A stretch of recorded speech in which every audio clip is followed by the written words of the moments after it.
25 మంది ఐపీఎస్లతో పాటుగా ఓ 15-20 మంది కలెక్టర్లు, అట్లాగే చీఫ్ సెక్రటరీ, అట్లాగే డీజీపీలని మార్చాలి, ఇంటెలిజెన్స్ చీఫ్ని, అట్లాగే ఎవరైతే మన తిరుమల తిరుపతి దేవస్థానం ఈవో వీళ్ళందరి మార్పు కోసం ప్రయత్నించింది తెలుగుదేశం పార్టీ. దాంట్లో డీజీపీని మార్చడంలో సక్సెస్ అయింది, ఇంటెలిజెన్స్ చీఫ్ని మార్చడంలో సక్సెస్ అయింది, అట్లాగే చీఫ్ సెక్రటరీ విషయంలో సాధ్యం కాదు. ఇప్పుడు ఇంకా చీఫ్ సెక్రటరీని అయితే వదలట్లేదు తెలుగుదేశం అనుకూల పత్రికలన్నీ. ఇప్పుడు లేటెస్ట్గా తెలుగుదేశం మరొకసారి చీఫ్ సెక్రటరీ మీద ఆరోపణ చేసింది.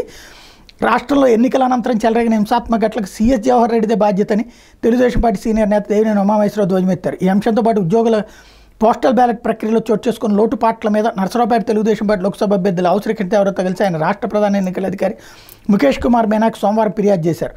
ఆ తర్వాత వాళ్ళిద్దరు విలేకరులతో మాట్లాడారు. పల్నాడు అల్లర్ల విషయంలో పోలీసులు నిజాయితీగా వ్యవహరించుంటే ఈరోజు సిట్ అవసరం ఉండేది కాదు. సీఎస్ జవహర్ రెడ్డి, పూర్వ డీజీపీ రాజేంద్రనాథ్ రెడ్డి, ప్రభుత్వ సలహాదారు సజ్జల రామకృష్ణారెడ్డి, రఘురామరెడ్డిల పర్యవేక్షణలోని పోలింగ్ రోజు బందోబస్తు ఏర్పాటు చేశారు.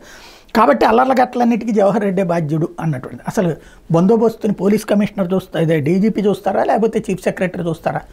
విచిత్రమైనటువంటిది. ఎన్నికల సంఘం పర్యవేక్షణలో చూస్తారు. అసలు మార్చింది పోలీస్ అధికారిని వీళ్ళ హయాంలోనే మార్పించుకున్నటువంటి తర్వాత ఇక్కడ జరిగిపోయాక ఇప్పుడు సిట్ అసలు విషయాలు బయటికి తేలుస్తూ ఉండేటప్పటికి అక్కడ పోలీస్ అధికారుల ఫెయిల్యూర్ అని దాన్ని మళ్ళీ చీఫ్ సెక్రటరీకి డైవర్ట్ చేసేటటువంటి విధంగా మీడియా వార్తలు లేదా స్టేట్మెంట్లు నడుస్తున్నాయి.